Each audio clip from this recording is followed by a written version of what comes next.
30 दिसंबर की रात, जब पूरी दुनिया नए साल के जश्न की तैयारियों में डूबी थी, भारत के साउथ ब्लॉक यानी दिल्ली के सत्ता के गलियारों में अचानक फोन की घंटियां बजने लगीं। खबर मॉस्को से आई थी और यह खबर इतनी भयानक थी कि इसने भारत की नींद उड़ा दी। भारत का सबसे पुराना और भरोसेमंद दोस्त, एक सुपर पावर देश का राष्ट्रपति, अपनी ही सबसे सुरक्षित जगह पर मौत के मुहाने पर खड़ा था। जी हां, हम बात कर रहे हैं व्लादिमीर पुतिन की। खबर आई है कि यूक्रेन ने वो लकीर पार कर दी है जिसे पार करने का मतलब है दुनिया का विनाश। पुतिन के घर पर, उनके स्टेट रेजिडेंस पर 91 किलर ड्रोन्स का एक साथ हमला हुआ है। और जैसे ही यह खबर दिल्ली पहुंची, भारत ने तुरंत दुनिया को एक मौन चेतावनी दे दी। अगर हमारे मित्र पर आंच आई तो भारत चुप नहीं बैठेगा। आज के वीडियो में हम उस खौफनाक रात की पूरी कहानी जानेंगे कि कैसे भारत इस हमले के बाद रूस के साथ ढाल बनकर खड़ा हो गया है।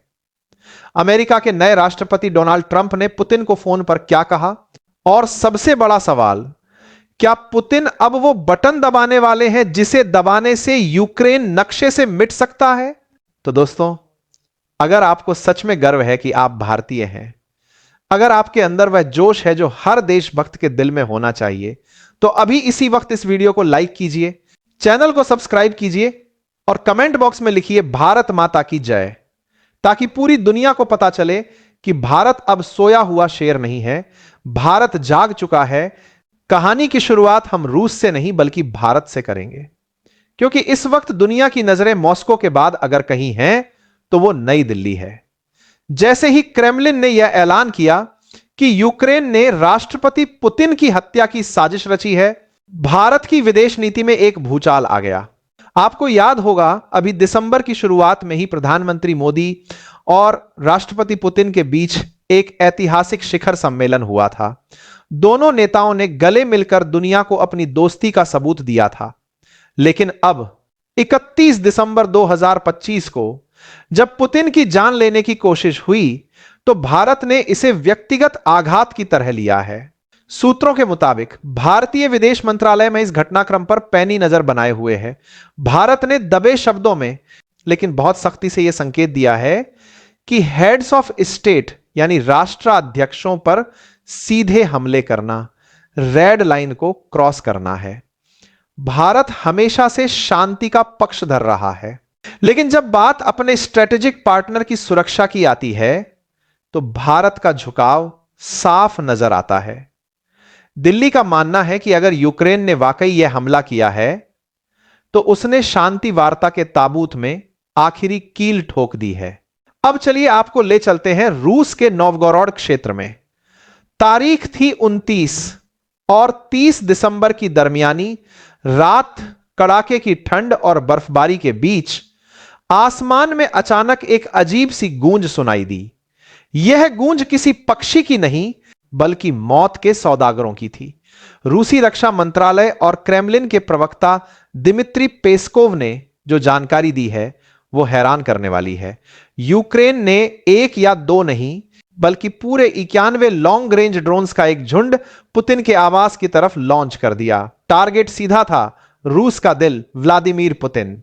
सोचिए, दुनिया की सबसे बेहतरीन एयर डिफेंस सिस्टम S-400 और S-500 के होते हुए यूक्रेन ने इतना बड़ा दुस्साहस कैसे किया?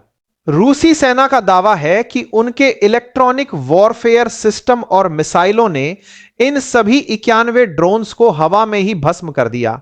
कोई भी ड्रोन पुतिन के बेडरूम तक नहीं पहुंच पाया, लेकिन इरादा साफ था, रूस को नेतृत्व विहीन करना। रूसी विदेश मंत्री सरगेई लावरोव ने पूरी दुनिया के सामने आकर कहा, यह युद्ध नहीं, यह आतंकवाद है। और उन्होंने चेतावनी दी है कि अब रूस कूटनीति की भाषा में जवाब नहीं देगा। अब सवाल यह है कि जख्मी शेर क्या करेगा? रूस अब सिर्फ गुस्से में नहीं है, वो प्रतिशोध की आग में जल रहा है। मॉस्को से आ रही रिपोर्ट्स बताती हैं कि व्लादिमीर पुतिन ने अपनी मिलिट्री हाईकमान को फ्री हैंड दे दिया है। इसका मतलब बहुत खतरनाक है। इसका मतलब है कि अब रूस मिलिट्री ठिकानों को नहीं बल्कि उन जगहों को निशाना बनाएगा जहां यूक्रेन की सरकार बैठती है। एक्सपर्ट्स मान रहे हैं कि अगले 48 घंटों के भीतर कीव के प्रेसिडेंशियल पैलेस, संसद भवन और खुफिया एजेंसी एसबीयू के मुख्यालय पर हाइपरसोनिक हमला हो सकता है। क्या हम फिर से ऑरेशनिक मिसाइल का तांडव देखने वाले हैं? वो मिसाइल जिसे कोई अमेरिकी सिस्टम नहीं रोक सकता। रूस ने साफ कर दिया है कि बदला भयंकर होगा और ऐसा होगा जिसे यूक्रेन की आने वाली पीढ़ियां याद रखेंगी। लेकिन सिक्के का दूसरा पहलू भी देखिए। यूक्रेन के राष्ट्रपति वोलोदिमीर जेलेंस्की ने कसम खाकर कहा है कि उन्होंने ऐसा कोई हमला को दूरोजाती है नहीं किया। 31 दिसंबर को अपने वीडियो संदेश में जेलेंस्की ने कहा कि यह पुतिन का ड्रामा है।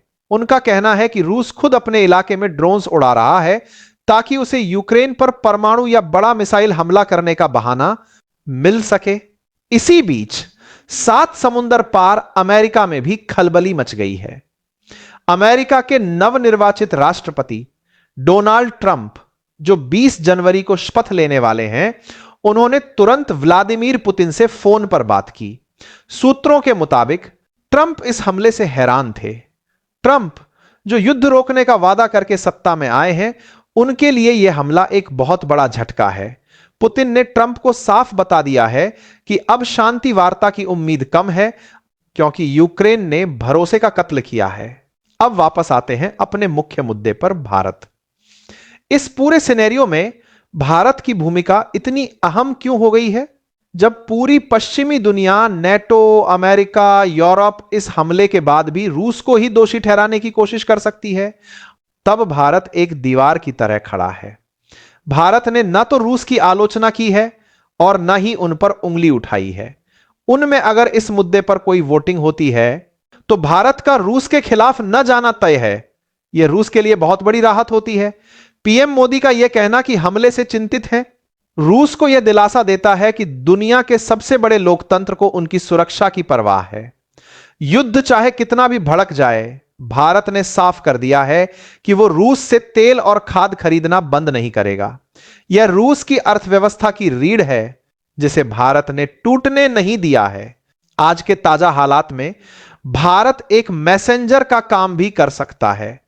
चूंकि भारत के संबंध पुतिन से भी अच्छे हैं और ट्रंप से भी, और यहां तक कि जेलेंस्की से भी बातचीत है, तो अगर इस तीसरे विश्व युद्ध को कोई रोक सकता है तो वो सिर्फ भारत है। लेकिन फिलहाल भारत का झुकाव स्पष्ट रूप से अपने पुराने दोस्त की सुरक्षा की तरफ है। तो दोस्तों, निष्कर्ष यही है कि साल 2025 का अंत एक बहुत ही डरावने मोड़ पर हो रहा है। पुतिन पर हमला सिर्फ एक ड्रोन अटैक नहीं था, यह रूस के सम्मान पर चोट थी और इतिहास गवाह है, रूस अपमान का बदला बहुत बेरहमी से लेता है।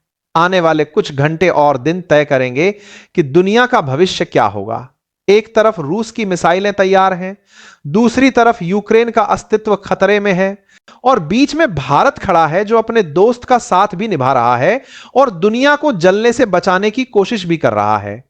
आपको क्या लगता है, क्या भारत को अब खुलकर रूस के सैन्य समर्थन में आ जाना चाहिए?